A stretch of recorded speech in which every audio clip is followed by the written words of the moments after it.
रहेंगे, हम सतर्क रहेंगे, हमारी महानिधि को कोई लूट नहीं सकता है। और याद रखना, राम हमारे हृदय में आ जाएं तो ये लुटेरे प्रवेश कर पाएंगे क्या? काम क्रोध लोभ मोह मद मत्सर, बोलो। राम यदि हमारे साथ हैं तो ये लुटेरे जितने हैं काम क्रोध लोभ मोह मद मत्सर, ये लूट नहीं पाएंगे। और यदि राम हमसे दूर हो जाएंगे तो बोलो ये लुटेरे लूट लेंगे कि नहीं लूट लेंगे? तो आज विश्वामित्र जी ने कहा कि हमें लुटेरे लूट ही नहीं सकते क्योंकि राम मेरे साथ है। कोई मेरे ऊपर आक्रमण भी नहीं कर सकता है क्योंकि राम मेरे साथ है। और आज मैं निश्चिंतता पूर्वक यज्ञ को संपन्न करूंगा क्योंकि राम मेरे साथ है। इसलिए राम का भरोसा, राम पर विश्वास मुझे हो गया है। इसलिए आज मैं राम को महानिधि के रूप में प्राप्त कर चुका हूं। अब मैं जा रहा हूं यज्ञ करने के लिए। राम लक्ष्मण को लेकर के जैसे ही चले, ताड़का आ गई। बोलो कौन आई सामने? ताड़का। ताड़का आई। ताड़का जैसे ही आती है, देखती है तो क्रोध में आकर के खाने के लिए दौड़ती है। देखो, भगवान राम को अयोध्या से लेकर के जनकपुर तक 3 नारियां मिली हैं। 3 नारियां। आप कहो 3 नारियां कौन कौन हैं? एक तो नारी के रूप में ताड़का मिली, दूसरी नारी के रूप में अहिल्या मिली, और तीसरी नारी के रूप में सीता जी मिली। क्यों भाई, मिली कि नहीं मिली? अच्छा, राम जी ने तीनों के साथ अलग अलग व्यवहार किया। क्या? ताड़का आई तो मरण किया, अहिल्या आई तो तरण किया, और सीता जी आई तो वरण किया है। इसलिए 3 नारियां मिली, तीनों के साथ भगवान का अलग अलग व्यवहार हुआ। बोलो हुआ कि नहीं हुआ? ताड़का आई तो भगवान ने क्या किया? गोस्वामी जी कहते, चले जात मुनि दीन दिखाई, और सुन ताड़का क्रोध कर धाई, एक ही बाण प्राण हर लीना, और दीन जान तहि निज पद दीन। ताड़का का मरण कर दिया। अब जैसे ही ताड़का का मरण हुआ, विश्वामित्र जी समझ गए कि यज्ञ की रक्षा निश्चित हो जाएगी, क्योंकि ताड़का मर गई। अब यज्ञ की रक्षा निश्चित होगी। लेकिन जैसे ही राम जी को सिद्धाश्रम में लेके पहुंचे, भगवान राम ने कहा, महाराज घबराने की जरूरत नहीं है। क्या करूं राम? यज्ञ करिए ना, यज्ञ करिए, आप घबरा क्यों रहे हैं? प्रात कहा अरे मुनि सन रघुराई, और निर्भय जग करो तुम जाई।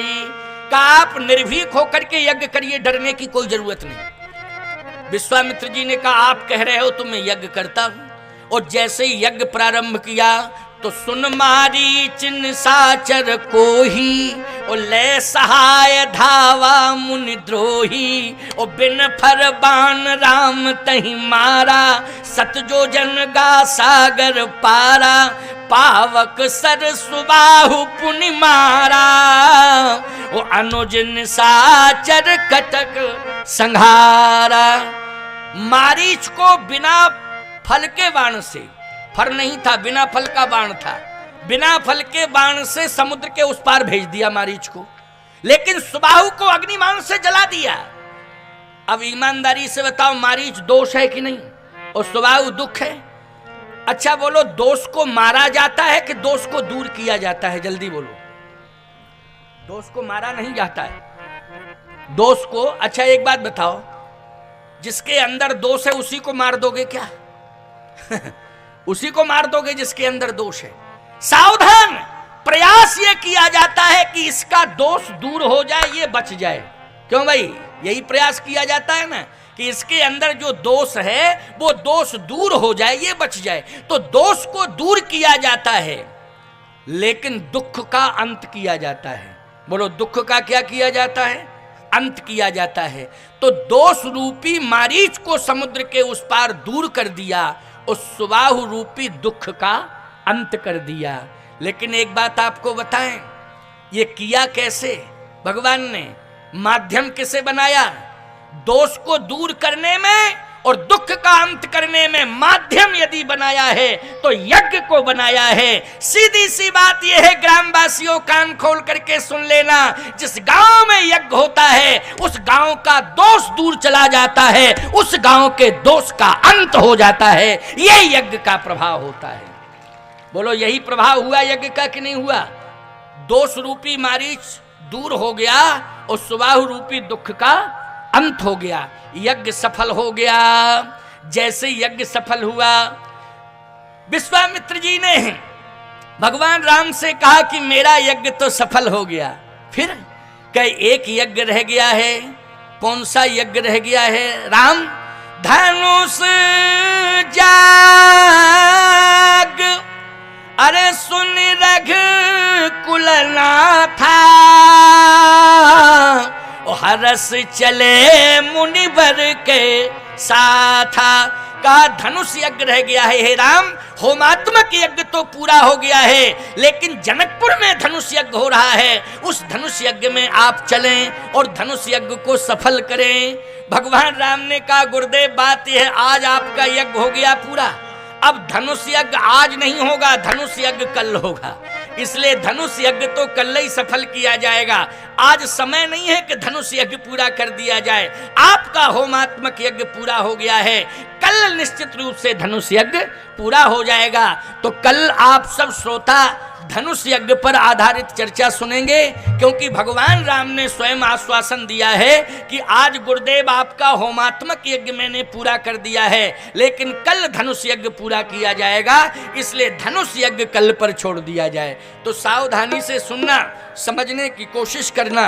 अभिमान जब दूर होगा तो भगवान पास आएगा, और भक्ति को साथ लेकर के चलोगे तो अभिमान दूर होता रहेगा। विश्वामित्र जी भक्ति को साथ लेके चले, अभिमान दूर होता गया, भगवान समीप आ गया।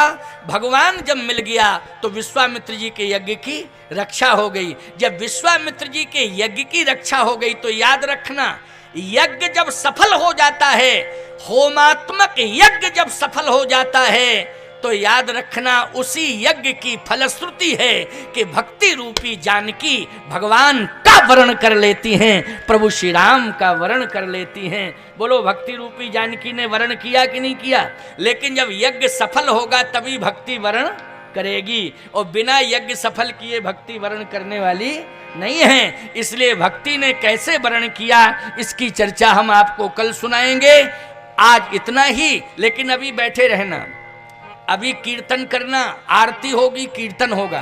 बिना आरती के यदि चले गए, बिना कीर्तन के मरने के बाद भूत बने, हमारी कोई जिम्मेवारी नहीं है ना। इसलिए जो है कीर्तन करके जाओ और आरती में सम्मिलित होकर के जाओ, और फिर प्रेम से जाके यज्ञ भगवान को प्रणाम करो, फिर अपने अपने घर जाना। पहले कीर्तन, कीर्तन के बाद आरती, और कल धनुष यज्ञ श्री राम विवाह पर आधारित चर्चा होगी। श्री राम विवाह पर आधारित चर्चा होगी, धनुष यज्ञ पर आधारित चर्चा होगी। इसलिए विस्तार पूर्वक कल की चर्चा, राम विवाह की चर्चा सुनने के लिए आप आए। राम विवाह पर बहुत अच्छी चर्चा होगी। आप सब राम विवाह की चर्चा सुनकर अपने जीवन को आनंदित करेंगे, और राम विवाह की तैयारी करके आप सब आए, क्योंकि कल भगवान का विवाह होगा। और विवाह में आप जानते ही हो कि किस विधा से सम्मिलित हुआ जाता है। तो आप सब राम विवाह, श्री सीताराम जी के विवाह के इस महा महोत्सव में आप उसी परंपरा से सम्मिलित होकर आए, परिवार सहित आए, और विधि पूर्वक विवाह संपन्न होगा। आओ 2 बार भगवान का नाम ले लो, नाम लेने के बाद में फिर आरती होगी, आरती के बाद प्रसाद लेकर के सब जाएंगे, बिना प्रसाद के कोई नहीं जाएगा। प्रसाद की भी व्यवस्था है, आप सबको प्रसाद मिलेगा। ये केला फल है, अमनिया करवा दो तो ये भी बट जाएंगे, प्रसाद में बहुत सारे रखे हैं। या प्रसाद पर्याप्त रखा है क्या? हाँ, तो जैसी भी व्यवस्था हो वैसा कर लेना। आओ 2 बार भगवान का नाम ले लो, नाम लेने के बाद कल समय से आप आए, और समय से राम विवाह पर चर्चा होगी, क्योंकि कल का प्रसंग बहुत बड़ा है, इसलिए पूरा करना पड़ेगा। तो समय से आपको आना पड़ेगा, और समय से ही कथा का विश्राम होगा। आओ 2 बार भगवान का नाम ले लो। श्री राम जय जय राम, श्री राम जय जय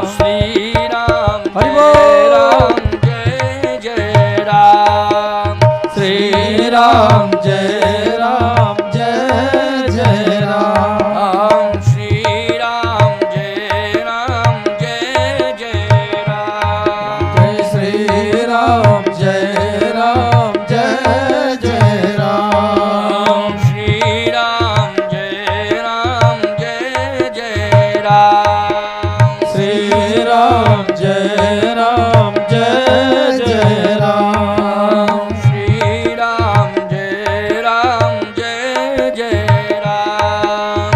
श्री राम जय राम जय जय राम। श्री राम जय राम जय जय राम। बोलिए यज्ञ नारायण भगवान की जय। सच्चिदानंद भगवान।